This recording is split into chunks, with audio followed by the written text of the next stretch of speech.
Shalom everyone, again this is Ate Ai, and for today's vlog I will share you the conjugation of infinitive to fill or to fill out. In Hebrew, lemale.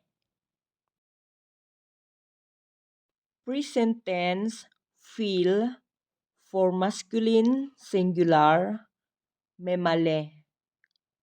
Ani, memale. Ata, memale. Hu, memale. Present tense, fill for feminine singular, mimala. Ani, mimala. At, mimala. He, mimala. Present tense, fill for masculine plural or mixed gender, mimalim. Anachno, mimalim. Atem, mimalim. Hem, mimalim. Present tense, fill for feminine plural, mimalot. Anachno, mimalot. Aten, mimalot. Hen, mimalot. Okay guys, for past tense, filled. Mileti. Mileta.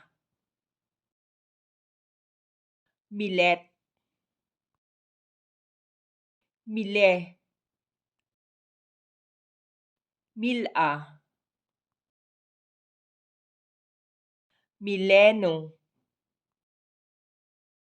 Miletem. Mileten. Milu. Milu. Okay guys, for future tense, will fill. Ani, amale. Ata, temale. At, timali. Hu, yemale. Hi, temale. Anachno, nemale. Atem, timalu. Aten, timalena. Hem, yemalu. Hen, timalena. Okay guys, here is the command or the imperative. Imperative, fill for masculine singular, male. Imperative, fill for feminine singular, mali. Imperative, fill for masculine plural, malu. Imperative, fill for feminine plural, malena. Okay guys, this is the end for today's video. Hope you enjoy.